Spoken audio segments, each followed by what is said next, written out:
Hey folks, I wanted to just record a little intro to this kind of special episode that I'm going to be uploading here in a few minutes. This is episode that I recorded with Dr. Glenn Doyle and Kirby Brown of the Seek Safely organization. And it was a precursor to Seek Week, which was a really fun week of live episodes that they did just about a couple weeks ago. I'll put a link to the recordings of those in the show notes. Also, it's an announcement about our second annual Seek Safely Summit, which I have now moved from November 8th to January 10th, mostly because I just needed some more time to get everything in order. All the different guests that we have coming on, we're really excited about that. I hope you'll buy a ticket, support Seek Safely, support us to keep making this great content. And then also November 8th, we took that time we had scheduled originally for the summit, and Jean and I are going to be offering a live walkthrough of the Seek Safely Empowerment Compass, which is this really great tool they have created to help folks really create their own compass. So when they go looking for self-help work, they're really clear about what's right for them and maybe some of the red flags to watch out for. So I'd love to have you participate with those. Also, big announcement, we're going to make some changes. I'm going to turn off the ad feature on YouTube. It's a pain in the ass. And I found out that they are running ads I don't really like and are stupid. So I'm going to turn that feature off. And instead, I am going to turn on a simple membership model and really ask that if you like this content, if you want to support me to keep making it, it'd be great if you could hit that button. And I'm going to start out really low as like $2.99 a month or something. Just contribute that little bit to help us make these episodes and keep making this great content. And if we do that, then skip those stupid ads. Anyway, those are some announcements. Enjoy this episode. It was a really good conversation. It's not very often I listen to one that I'm in and think like, I really like that. This is one I really liked. Enjoy.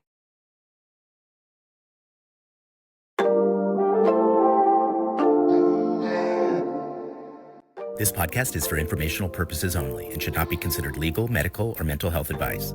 We speak from our personal experiences and opinions.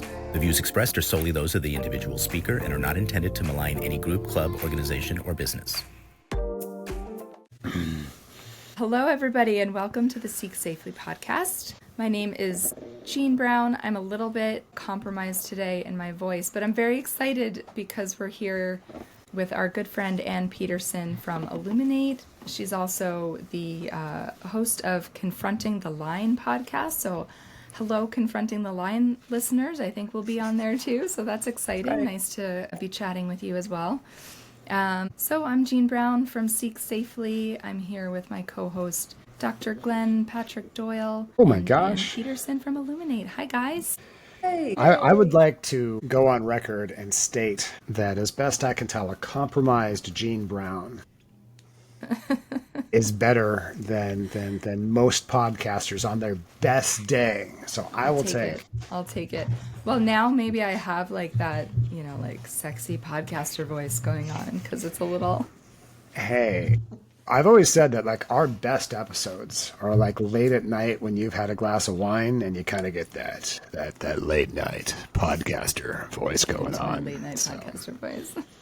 So we don't mind it, but we want to say thank you to Ann for joining us. Of course, Ann, you've been with us multiple times on the Seek Safely podcast. She's our go-to gal inspiration. Oh my gosh, she's our go-to gal for everything cult recovery, coercive control recovery. Of course, Ann, a veteran of the good old Landmark Forum, formerly known as EST, former FOW, friend of Warner. Yeah, definitely former. Emphasis on the former.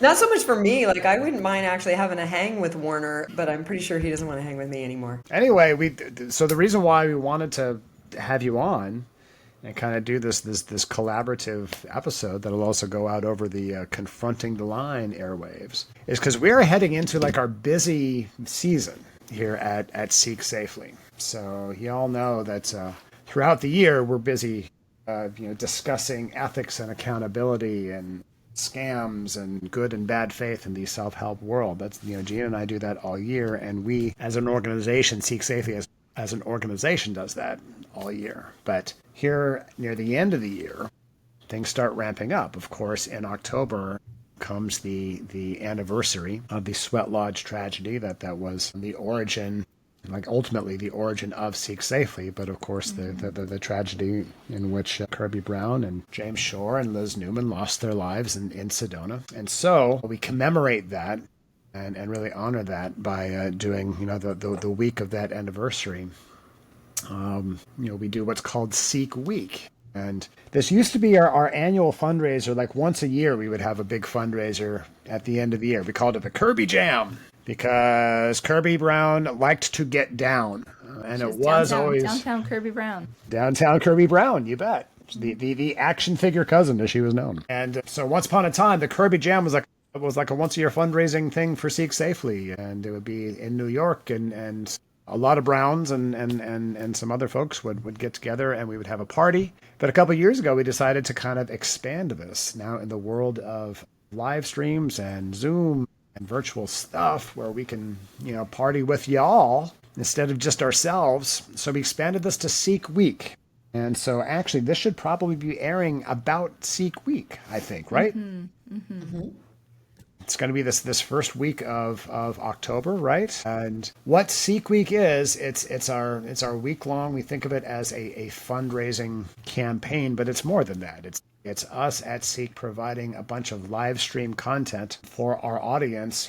Both, we're trying to raise some money, but we're also trying to give something back and say thank you. And so we make all the heavy hitters available, myself and Jean Brown and Christine Whelan and Virginia Brown and the entire crew. We do night after night of live stream content, and we have some specialized programs. And so we thought we would do this episode and kind of talk about Seek Week, just people to come on over and see what we're all about. And then we have even more stuff to talk about because about a month hence from Seek Week, we have the second annual Seek Safely Summit, yay! Which is it's kind of a more so of Seek Week is our week long, a bunch of live streams that anybody can access. The Seek Summit is kind of a more involved event. It's it too is live streams, but they're they're deeper and they're paid to access. But it's really us and other people who are deeply invested in the field, who are experts in various aspects of the field in terms of not just self-help, but coercive control, recovery. And we get together and we talk about issues revolving around this world. So we thought we would hop on our podcast, tell you all about these things. Anne is our go-to gal, as I say. She knows how to put all this stuff together. Did I mention she worked for Landmark? For a long time. And knows how to produce an event. For a long time. Maybe we can start with this. So you've been watching Seek Week for a couple of years now. What's your favorite of the live streams that we do? Like we do various things. Definitely What are your the favorites? Geek Off. Like The self-help geek off? The self-help geek off. Actually, I enjoy the whole thing because your guys' byplay and banter is hilarious, and Dr. Christine, when she comes in and whatnot. But that Geek Week is pretty awesome. Also, I like the doctors. What's the one you guys are calling it this week? Doctors Ask the Docs. Ask the Docs. So yeah, I actually put a little. I'm putting a post out to my little. Call it book club with people who've read I have a big Facebook group, people who've read my book, and we've been sort of deep diving into, let's say, the misnomers of Landmark. Anyway, so I was asking them, I'm like, hey, you guys, what questions would you want to hear? But those are the Geek Off, and in fact, I've been working on trying to think of some things to try and stump you guys. I like it. So what the Self-Help Geek Off is, it's one of our nights of live streaming. It'll be It's Tuesday night, October 7th. Tuesday night, the 7th. We have a running joke at Seek Safely that, Seek Safely was, so it started, the organization was started by the Brown family. And Kirby Brown was like the self-help enthusiast in the Brown family. So when this organization was then founded by her family members, let's just say they weren't a group of enthusiasts about self-help at the time for some strange reason. They were not all in. Our mouths, yeah. Had a bit of a sour taste in their mouth. And so part of the challenge of Seek Safely as an organization was bringing folks into the organization that not only kind of knew the landscape, but also knew the audience because we were the audience. So this is how I kind of became involved in Seek Safely. Everyone kind of knows my story, that the only reason I'm in psychology, actually the only reason I'm alive in some ways, is because I found self-help as a teenager and read way too many self-help books but or maybe just enough self-help books, as it turns out, to keep me alive. But my point is, like, I've always thought of myself as a self-help person, as somebody who, even as I, see the dangers of the industry, I also see the potential. So for a minute, I was the sole self-help geek in Seek Safely, and then we brought Christine Whelan onto the board, who kind of had the same story. Not only is she one of the smartest people I know, solidifying the geek part. In fact, in terms of like she being wrote a doctoral dissertation about self-help books. She did. She we knows were like, the industry great. inside and out. You'll fit right in here. Right? So we are kind of the resident self-help geeks of Seek Safely, and so we devote a night to and whenever Christine and I would be in a conversation in these board meetings, we would bore all the other board members because we would just start rapping about the self-help industry. And, oh, yeah, you remember this book from 20 years ago? Oh, yeah, that reminds me of... Exactly. So we figured we would just give you guys a night to just geek out. Jean, okay, here's the challenge. We got about a week and a half. We got to find the most obscure. Ooh, oh wait, never mind. I think I have one. Okay, I'm not gonna hint at it, but I'm gonna send it to you, Jean. Send me some stuff. I'll send you the most obscure self-help book. And doing, since my own waking up and deconstruction, as it were, to the malfeasance and destructive side of the Landmark organization, which is where I have the most experience, obviously. I mean, I've worked with a few gurus, but that's my deepest and longest experience.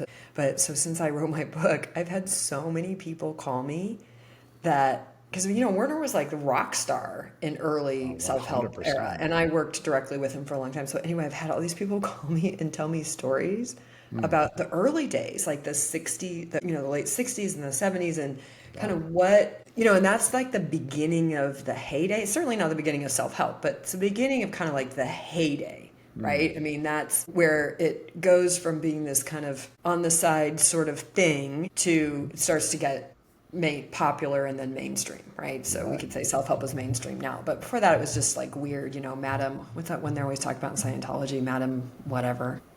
Madam Chris can tell us. Blavatsky. Yeah, starts with a B. Right. And so obscure, like things like that, seances, is all witchy, but starts to kind of go mainstream. So I have a whole collection of books and just different things now that people have sent me that are just, some of them are wild. Oh, you bet. From that era.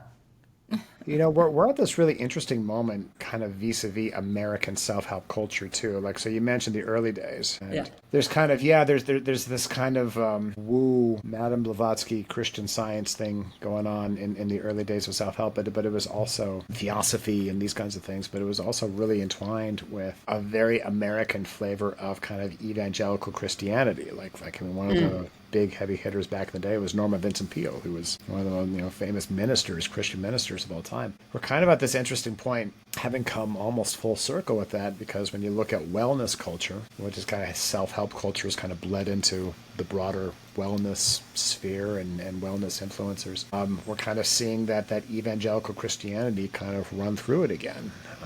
Because I was recently thinking about some of these early like we would think of them as evangelical, almost like tent preachers, but they were the early self-help guys. Righteous gemstones. You bet. So I think we're going to have some interesting conversations about that. It's also super interesting to look at some of the early self-help guys. I'm geeking out right now. If you look at some of the early self-help literature, a lot of it, like the backbone of it, really is kind of that, like God and country thing that we're seeing again. What's the thing now? Like, make America great again, right? Like the tone is very similar in some, for better or worse. It's very similar in some ways. So I think the Geek Off this year is going to be a super interesting. Yeah, so definitely send me your ideas, and listeners, if you have thoughts too, you can always drop us a line. We'll have lots of posts on socials for the week, so you can let us know your ideas, what you want to hear the geeks geek off about. I'll be moderating, and hopefully I won't be coughing in the middle of it 2 weeks from now, so that'll be good. I'll give you my magic wellness potion I was telling you about. Thank you. Before. It actually works. You're going to manifest wellness, Jean. You can't let the engrams get the better of you. That's true. I will be better. I can picture it. I will be better. We're making it happen. We're manifesting it. Yeah. So we got the geek off. We got, Ann mentioned Ask the Docs, and again that's so the resident docs of our Seek Safely board is me and Dr. Whelan. And this is kind of different. We're not just rapping about self-help, but Christine Whelan is an educator. She's a college professor. She studies this stuff from academic point of view, along with a lot of other the happiness and purpose professor. And purpose professor, yes. Best. Yeah. Depending on which school she's at the moment. She's either the happiness professor or the purpose professor. And of course, I'm a clinical psychologist. And so Ask the Docs, you don't even have to keep it on the subject of self-help if you don't want to. It's kind of like a Reddit Ask Us Anything. And we will be happy to rap about whatever you have to ask us. So we got a night of geeking off, and we have a night of just kind of rapping about whatever. Mm-hmm. This year is kind of interesting too. We decided to add a night. We have been trying to not collapse the focus around Sedona and James Arthur Ray. Okay, it was like maybe 15 minutes in before I mentioned James Arthur Ray. Can you imagine what would happen on this episode in of the life Seek if Safely the internet, podcast? Really goes down. We should say when, because it probably is more a matter of when rather than if. But we're cooked, man. Hello. everything's like, well, we're building this house. We'll just chitter chatter while we wait for Dr. Doyle to come back. But the whole we're building this house, and I keep telling them, I'm like, this has to be off grid able. means everything. That'd be pretty funny. Yeah. Definitely. All right, yeah, no, I'm like, all of a sudden my brain's like popping with all kinds of like geeky stuff that That's I good. can. Send that me I all can, your geek ideas. I give did you. too. I started writing a bunch of things down. I need to spend a little time thinking about it.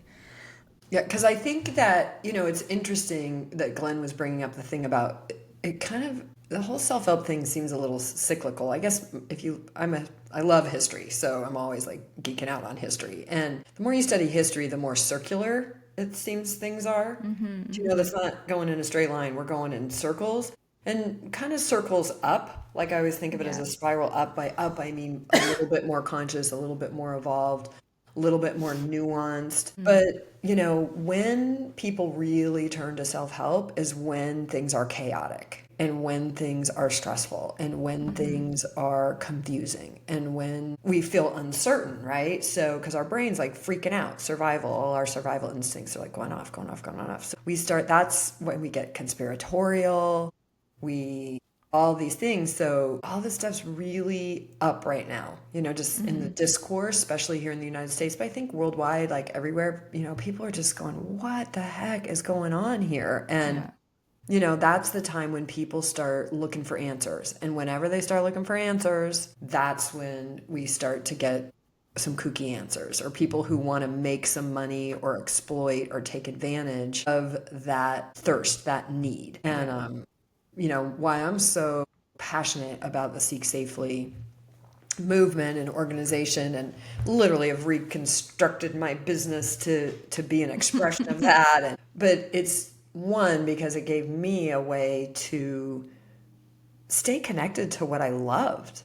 I started participating in leading, I call it transformational methodologies or whatnot when I was 27 years old. I'm about to, in a week, I'm turning 57. So that's 30 years. And I didn't stay in that for 30 years because it was all bad. In fact, it was mostly good, honestly. Yeah. And that was part of why when I started finding out about the harmful stuff, it was so hard. Like, it's been really shocking and really challenging to face that this thing that was so helpful and seemed so good could be weaponized. That's really been a huge awakening for me. So that self-help can be weaponized was like really, that's just been a wild thing to me. And, even when I hear your mom talk about, she went to James Arthur Ray stuff with Kirby and, she's, your parents are therapists and social workers and, highly educated in the world of self-help in that way, therapeutic help. And, I'm pretty sure they didn't see that coming, they didn't see that danger either. So that's the first thing. And it's kind of tough to wake up to that it really can be harmful. But we're seeing that. And so what I love about Seek is y'all are the ones that are out there talking about, okay, we got it. It can be harmful, but it's also helpful. So how do we just be smarter? How do we be smarter consumers? How do we be better practitioners? How do we be safe seekers? I mean, I love the whole thing, everything about it. And for me, it gave me like, and your mom calls it my redemption, which is a little bit of that. I'll take that. But it's more than that. It's more like a way to express what I always loved about making a difference and helping people. Because literally I was looking at, before I went to work for Landmark, I was selling building supplies, which by the way, I loved, just so everybody knows, that was a super fun career, but not one that I was looking to go back to. So when I got introduced to you guys, I was like, whoa, there are people out there that recognize there's real value that's important here, and it fills a gap, and it fills places that doesn't work. And, not everybody has access to therapy and whatnot, and we need lots of different approaches for people to evolve and whatnot. And we assume it's safe because it's about good things like evolving, being better. So we just all sort of assume it's safe. And unfortunately, you don't find out until it's kind of too late that it's not always safe, and that there are predators that will have it not be safe. Yeah, we're going to re-cancel. Okay, Dr. Glenn's back. I mentioned James Arthur Ray, and my Wi-Fi immediately quit. Yeah. He's a ghost now. Like, you might want to be careful. He might have bigger powers now than he did when he was here. He's kind of like Gonna be haunted. Like Obi-Wan, like strike me down and I'll become more powerful than you ever imagined. I think James just made us. But I was asking James for years to be on the podcast, and he always ignored me. But maybe now, maybe that's what just happened. So sorry about that. Maybe Ghost James has more courage than. But that was all set up because y'all are you're gonna do one of the live casts during the week about life for Seek after James too, right? Yeah. Well, it occurred to us that we only really had this opportunity once. Of course, James passed away right at the beginning of the year, right in January, I think, right? And Gene issued a really great statement around that, and we've kind of within the org, we've kind of been talking about. We did an episode of the podcast about kind of how this feels and what this means, and we figured, gosh, it's the end of the year.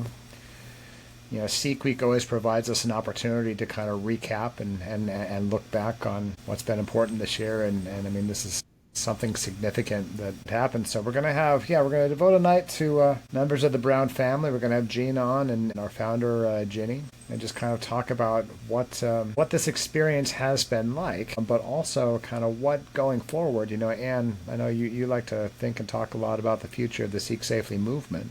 But this conversation is really kind of a kickoff of so what does Seek look like going forward in a world without James Arthur Ray? Like our org was never really centered around James. Like it was never really, that like he provided the impetus. But this is an org that needed to exist anyway.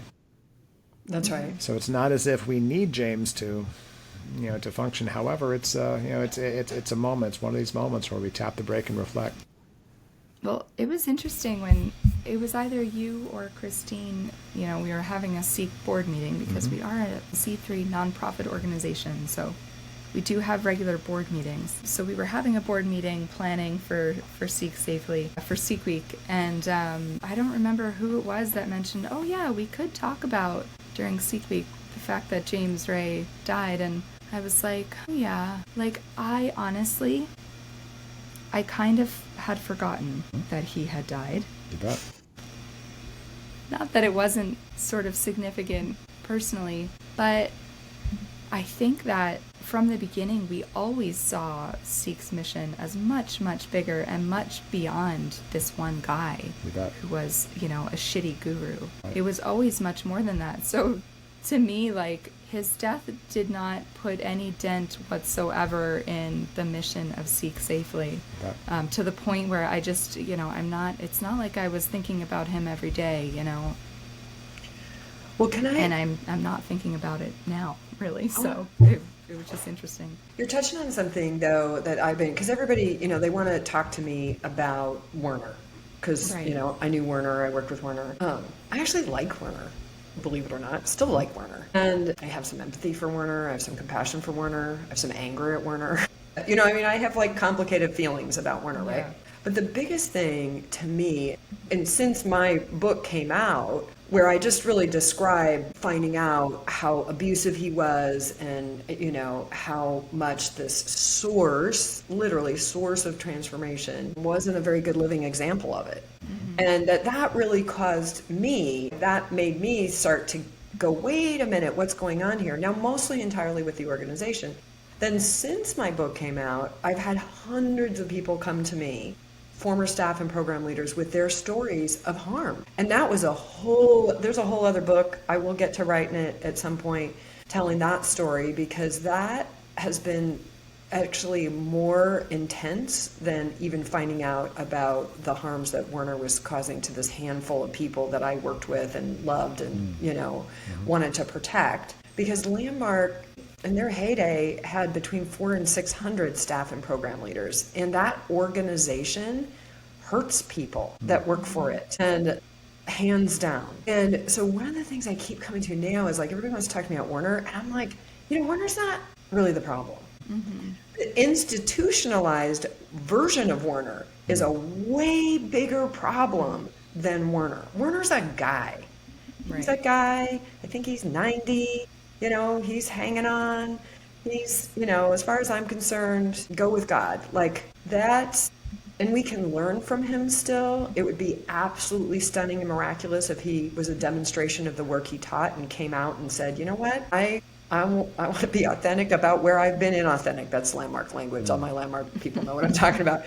So, or as we used to coach people, I've been such a fool. And just get honest about where you have caused harm and deal with the impact. I mean, that's at the heart of the Landmark teachings. That's not bad teachings. That's good stuff.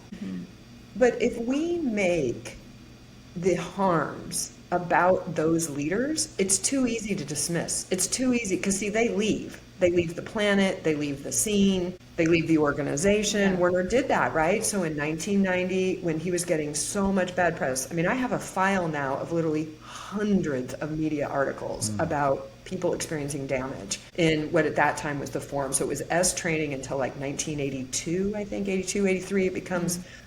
And part of that was because EST was waning, but they also kind of were having some problems. Not a lot of problems. The EST training was miraculous for a lot of people, no doubt, but it also had some problems. It was causing problems, and there were some harms. So, then they create the forum and this evolution, and the forum creates miraculous things for people, except for some.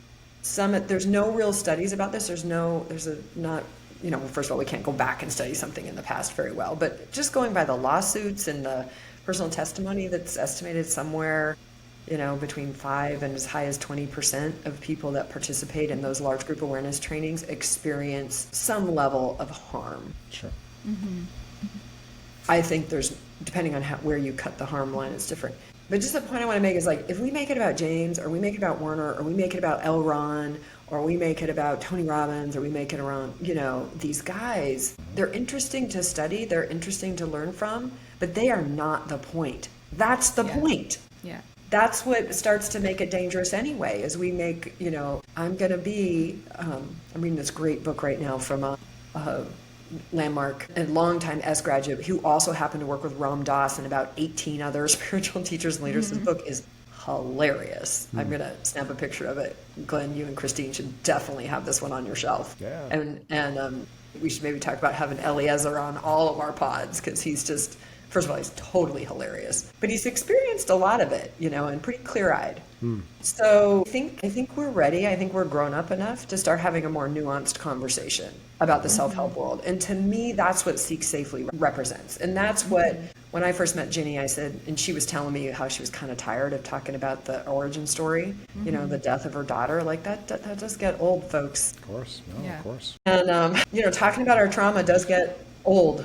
Or talking about our pain gets old. And I said to her, well, I think we're ready for Seeking Safely to be a movement, a demand. And I've been, working with y'all to redo the website. It'll be launched by Seek Week. So we're going to debut all kinds of stuff in this fall fundraising season. We're debuting a bunch. You got a new website. We're Sikh Week, the summit, and we really are going, like, everybody buy tickets because we're looking to that helps raise money to support the organization, support the legal advocacy work and all the great things. But also we do want to get back to those live events. We want to have some live events where people who are in this post-cult world can start to come together and really talk about solutions. And that's going to be the theme, right, of our summit. But to me, that's what Seek really represents, is the idea of solutions. Yeah, for sure. Yeah, we, it's kind of like our public radio fundraising season. We go the whole year providing things like our podcast. We don't have any commercials in our podcast. I will say maybe one day we will. I'm not going to promise we're never going to have ads, but right now we don't. We bring this to you in large part because we feel like what we share is important information for people. We don't want to put up a lot of cost barriers for people to access this information and think about these issues that we bring up. But it does cost money to have a podcast, to have websites, and, to run events. So it's just this one time a year. And I think we do it in a very fun way, that we're asking you for money, but still bringing you interesting conversations and interesting voices. And so, all of the events, the geeks, the docs, and then looking ahead to the summit, one of the things I think that you have really brought to us, Anne, in our collaboration, you've really helped us connect with people in the industry itself, which has always been a goal. It's kind of one of the pillars of Seek, to not just be talking to consumers. That's probably our main audience, but we also want to talk to people within the industry. Because as we're saying, it's not just about the big name gurus. It's about the industry itself, and it's about, the marketing practices that everybody learns are the way to do it. It's about, how you talk to people and influence people. Like, all of these things are pretty consistent in a lot of the self-help, and they're potentially harmful. So we need to talk to people on the inside so that we can, kind of create change from within. Well, so that's what I think. If y'all haven't listened to the Seek Safely episode, I don't know which season it's in, but just find the one that's about the manosphere, just so you can hear. That's one of Jean's favorites. It's one of my favorites. It was hilarious. Well, because you brought in how these tactics that we think of in these culty, kind of environments or groups, but they're everywhere now. They're in our politics, they're in our it's the same tactics. Yeah. The same tactics that are being used to get me to buy that face cream are the same ones that, people are, high control groups, disingenuous groups are doing to bring in customers. And, it's tricky.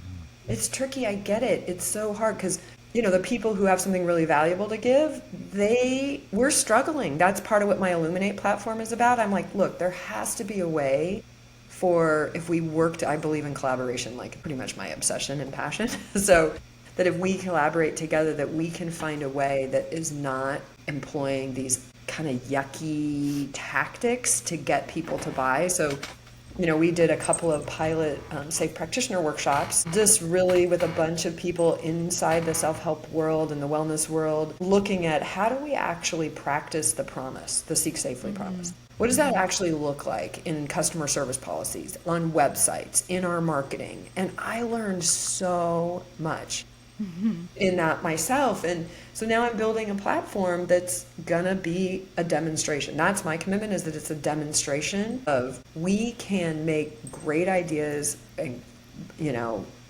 authentic, practitioners that really have something that they want to offer because they want to help people. We can make it available, and I will eventually write the book I meant to write, the one I started out to write until my publisher told me I had to write this other one first, which is how to not be a cult leader. But one of the things is to have a posse that you empower to call you out, and that you can check in with, that are not in, you don't have the same incentives, because you can't have the same incentives. I had my resident transformational methodologies expert guy. He's a former S trainer, forum leader, but he's like jumped into the Seek Safely movement big time. Nice. He's now read more books than me. He's read them all. Like, if A Little Bit Culty's done an episode on it, he's probably read it. Right. So it's really impressive I always tell him he's the most like conscious, woke, old white guy I've ever met. But he said this great thing the other day. We did an episode just talking about the role of transformational methodologies in organizational consulting, which is a much, much safer place for it. The more I've studied it, we can do a separate episode about it. It's really interesting how it's very different in that environment than it is in a one-to-one or personal environment. But he said this great thing. He said, look, if you sell hammers, everything's a nail. And there's no amount of being a good person is going to have you not fall into the influence of that if you're a practitioner. Yeah. And especially if you're excited about your product, everybody's going to needs that product. I have products like that myself. I say I'm in the cult Apple. Don't ever ask me for tech advice because I'm only going to just tell you to get an Apple. So anyway, so this is a big, big conversation. So I'm excited for this. I call it fall fundraising for Seek because I think we're moving into a new era, and I've weed us because I basically showed up and said, I'm here and I'm not going anywhere and I'm not a freak. Your mother let me stay in your house. It was amazing. We can do this. We can do this better. We can make useful ideas available and be safer. I always say safe and ethical, but I realized the other day it doesn't really work well in the written form. But the truth is it's about being safer and more ethical because there's probably always more to go. We'll probably keep learning and learning and learning. That'll be another chapter in how to not be a cult leader. Well, I always say the twin pillars are ethics and accountability, right? Because there's nothing that can guarantee safety. Like you can run the most ethical, accountable operation and somebody still might get hurt. And that's something that I think is really important to acknowledge, that we're not looking for perfect, like a guarantee of safety. Like we're realistic enough to know that that's not a thing. What we are looking for is ethics, transparency, and accountability in a field that has notoriously shunned all three, right? Well, and they have this whole weirdo thing. To me, it all lands in the 100% responsibility bullshit bucket. That's what I call it. Because that gets weaponized a lot in the sense that it's like, okay, Glenn, here's your release form. Here's your da-da. And never mind that I probably didn't tell you, because really I've worked with a lot of practitioners, even good ones and good intended ones, when they were doing the Safe Practitioner Workshop, realized that there was a bunch about their workshops they wasn't necessarily upfront or being told. So to have informed consent, you have to start with the informed part. Oh, yes. Well, and that's conceptualized often as a feature, not a glitch, right? Yeah. Like one of the reasons why, just to take James as an example, hopefully I don't get kicked off the internet again. Just to take James as an example, one of the reasons, he said it outright. He said one of the reasons why we take secrecy around the event so seriously is because like part of the allure of the event was you didn't know what was going to happen and it was going to be a shock to your system, and that was again conceptualized as a good thing.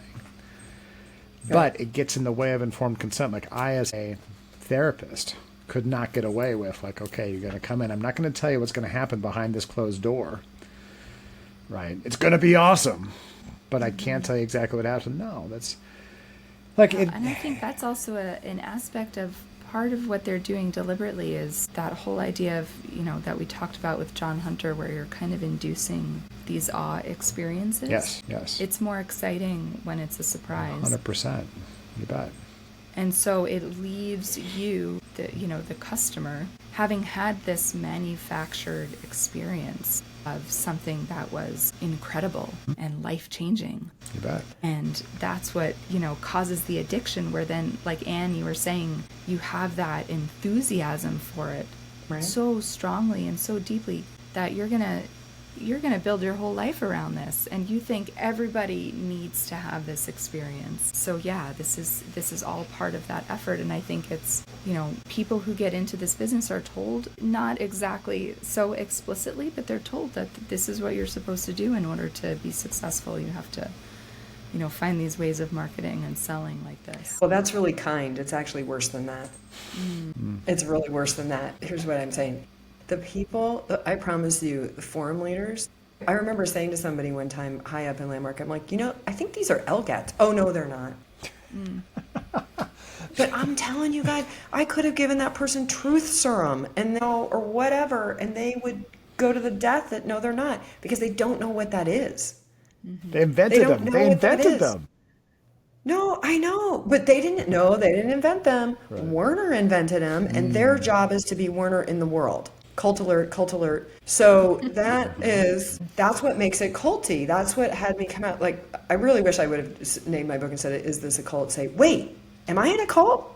Like, so, because that's really what my book is. It's me asking myself that question and then reflecting back on just my time with Werner and then how that interplayed with Landmark. But little did I know, like, what I found out since my book came out, I thought there really was this separation between them, way more than there actually is. There's never been any real separation, not in the way that we thought. So, but the leaders don't know, and they're not trauma informed.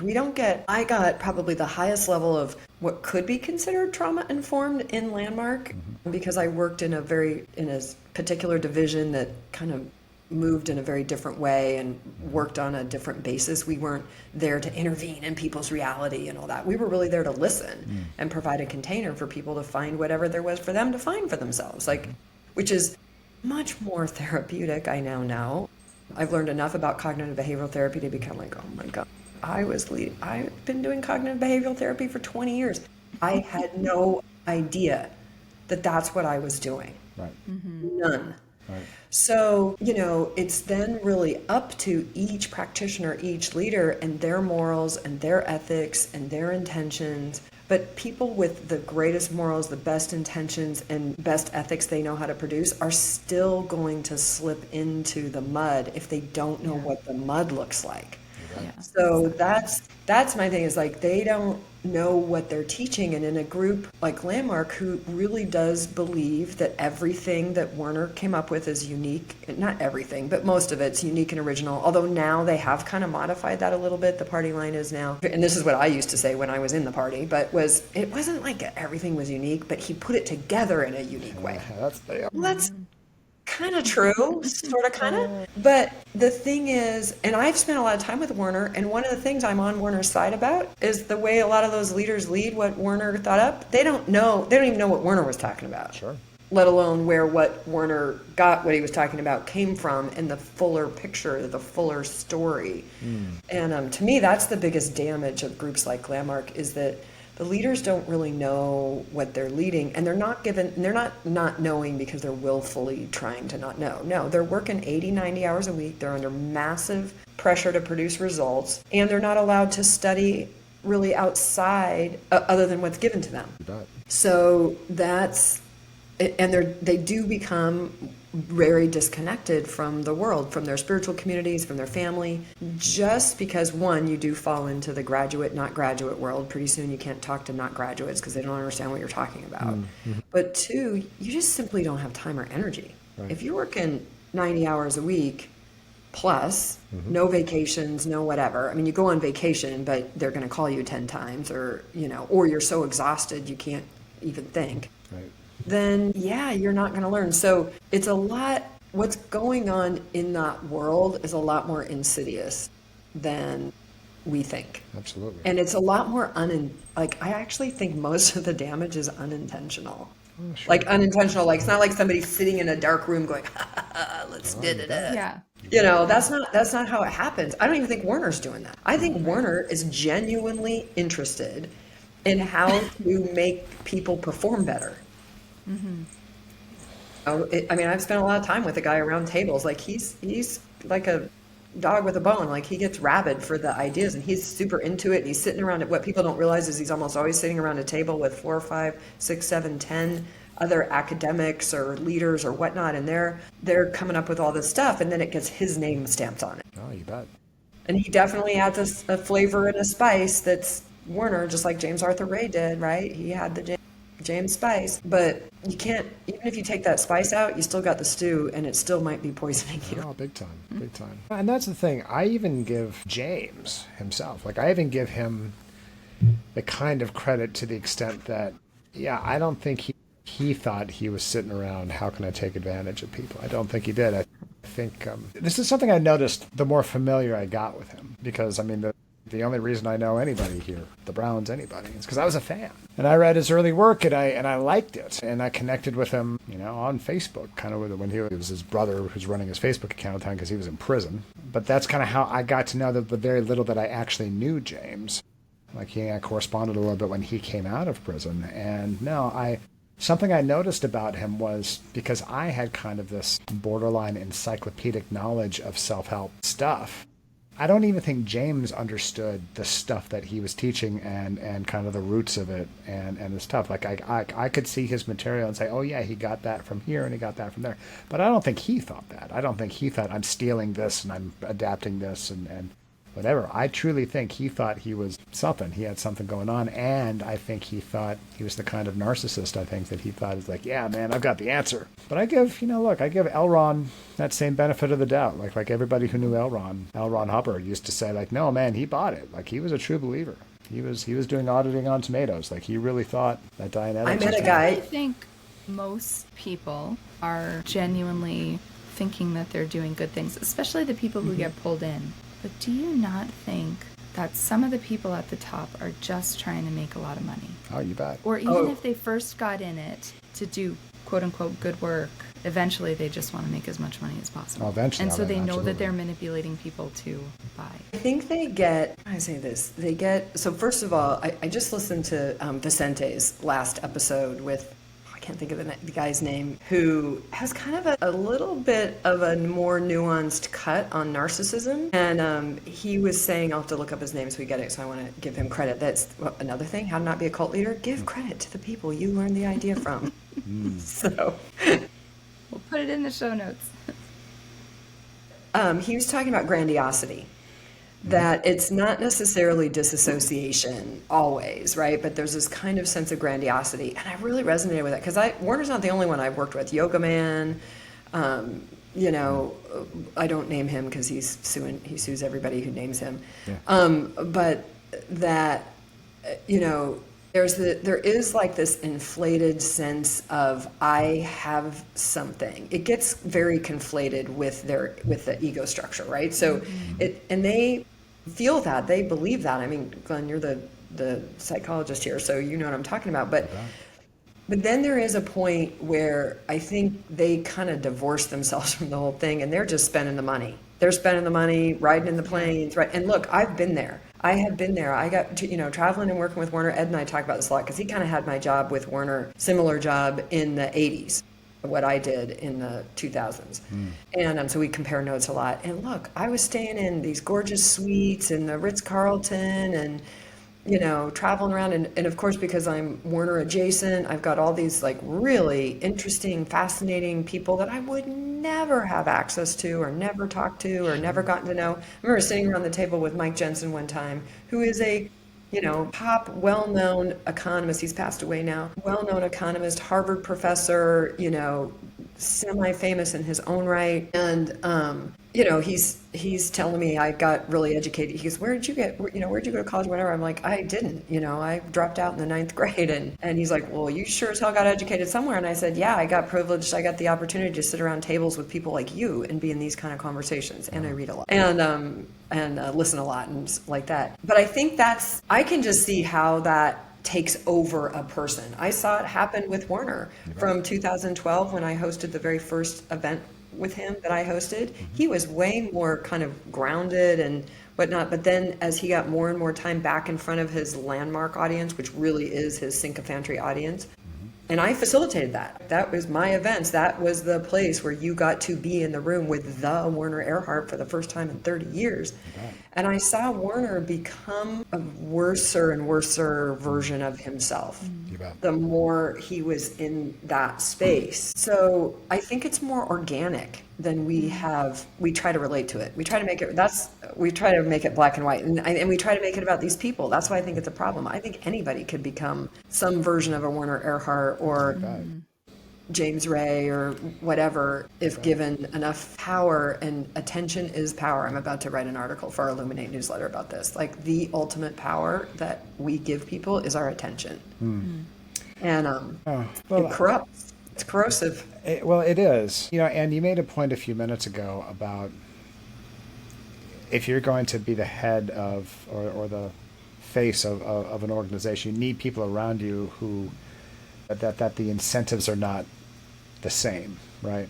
And what occurs to me too is I kind of run in crowds of arguable influencers, right? Arguably, I'm an influencer. You influence me. I love your Instagram. Thank you. I've been in therapy with Dr. Doyle Says for years. Oh, it's not therapy. It's not therapy. Instagram is not therapy. But thank you. But my point is, like, I know folks who started their social media presence and started to kind of get popular and then realized there was the opportunity to earn money, maybe even a living from it. And so they made that their thing. Now, I've never done that. Like my income comes from, I'm a working psychotherapist. Like, I have a practice. And that's where the overwhelming majority of any money I make comes from. And consequently, I'm free to post on social media whatever I want. Like and by the way, I do. Like everyone knows that. I think I probably discussed this even on this podcast. That where my heart really is, with the content that I really like to post, is actually with trauma-informed addiction work. But what we found is that whenever I post about addiction, whenever I post about trauma stuff, the response is really great. Whenever I post about addiction, I get maybe 25 to 50% of the response rate. Now that doesn't stop me, because my income is not tied to my social media presence. But I think when you get folks where the incentive to make a living is conflated with the incentive to post popular things, you run into a problem. And I know people who have this problem where they're like, man, this might not be really where my heart is, or where I want to, what my audience needs to hear even. However, God, I got to make this month's check. Or even what I believe. Yes. I mean, even what I believe, like, we're in the midst, I've refused to wade into the whole, what I call CK mosh pit that has been the last few weeks. But influencers, and you guys have talked about this on this show a bit in the last season. You've done some really great episodes, actually, kind of getting into sort of the AI and the algorithms, and it incentivizes malfeasance. It incentivizes bad behavior, and everybody's out here. We're just trying to survive, and this is a problem. This is, folks, why you gotta tune into Seek Week, come to the summit, become a regular contributor to the Seek Safely, basically so they don't have to do all this sleazy stuff to stay alive. That's what we're saying. Because we've had this conversation before. It's like, wow, and I'm having that with Illuminate, and I'm banking in a lot of money. Like, I've invested a lot of money already, and we're just getting started, but I'm banking on that we will be able to create a viable platform that provides enough sustenance for the people who manage it and maintain it and provide content for it to have a life that works. I have a big theory about enoughness. What's your enough number? Not your more number, not your conquer the world number. Forget all that shit. What's your enough number? Right. And that, when enough becomes enough, we're going to start to see a really different world. And then we have to start thinking of ways to provide that. And that's for me why I'm so passionate about the Seek Safely stuff, because I think you guys have been down that road. And I know you've struggled because you're like, well, we don't want to go out and say all this salacious, we don't want to have I'm supposed to be our social media manager. And I was for a while actually in a paid position doing that. And then it wasn't really enough, actually. So I did get another full-time job. And yes, I have always struggled with this issue of I do not want to be a sleazy social media person. And I know that you have to game the system a little bit to get your message in front of the eyeballs. Well, you're trying to game the algorithm. So it's not people, you're trying to game the algorithm, right? Well, exactly. Now, because I'm doing my own show, and I'm learning, like we barely know what we're doing. And I'm doing my own editing, and thank God for some great software and stuff. But, and we're it's one step above terrible. But the content, what we're talking about, is great, but the rest is one step above terrible, in my view. Maybe I'm being hard on myself, but anyway, whatever. That is, but even I will get in there okay, do a headline that has a juxtaposition, and I've so I've tried to toe that line really carefully, and I've got a little team of consultants. I've got some mental health professionals, I've got lawyers, I've got ethics people that I consult with. And sometimes what ChatGPT says I should make a headline, I'm like, And ChatGPT is studying what works. Yeah, exactly. If we start on ChatGPT again, we're going to be here another 45 minutes. We won't. We can't. But this is the whole, so folks, if you wanna continue to support this exploration, this discovery, and these kind of roundtable discussions where we get to sit around and talk about this stuff, yeah, became a contributor to Seek Safely. I said that's everybody, and that's illuminates the role we're playing is we're going to host offerings that provide people real tools and value, and the proceeds, we'll take a little bit to make sure we can keep doing that, but the proceeds will go, I figure I raised a little over $2 million for Warner and his educational institution. I'm like, okay, I know something about how to do that. So how do I now do that for something that I think is a little bit better and worthwhile? So, and is impactful to the industry that I love as a whole. So, can I say a little tiny bit about the summit? Yeah, go for it. I'm excited about, part of why we're getting a late start on the summit this year is I couldn't land on a theme. I wanted a theme that's not all about the pain, because there's so much out there. And honestly, that's what the algorithms are pushing, right? And that's when I first met your mom, and she was talking about like, gosh, I'm just, I'm kind of really tired of telling this story of how my daughter died, as to get eyes. Like, I want to talk about more than that. I want to talk about what happened that happened. I want to talk about the nuances of the field. I want to talk, she wants to have a way bigger conversation. And that's true with virtually everybody. Serendipity over a little bit culty. Like, as you move through your own recovery and healing and waking up, as it were, to the whole picture, you do. So I was really excited this year, like literally just hit me one day. I'm like, building solutions. So, the tagline is collective solutions for safer self-help, and we're going to focus in on accountability. Jean's going to host that little section. We're going to talk about how can we not just help pass this legislation that Seek Safely has been advocating, and so close. We'll get a whole update on that. Like, so close. The first consumer protection laws in the United States that are aimed particularly at the self-help and wellness industry. Like, that's a massive accomplishment, and it's really close, and it's been years and years and years in the making. So that's one level of accountability. But there's a whole bunch of others as well. Chris Shelton, he's one of our partners in this summit, and he's going to be talking to us about this model that is really a culmination of 10 years of his own recovery. And he's got some really cool things to say about how we can just strengthen our laws a little bit on what actually constitutes coercion. Because right now, pretty much if somebody isn't directly threatening your life, like gun to your head, knife to your throat kind of level, strangulation does qualify for anyone out there that knows that reference from my landmark world. But anyway, if somebody's not threatening your life, it's not coercion. But we know that's not true. Yeah.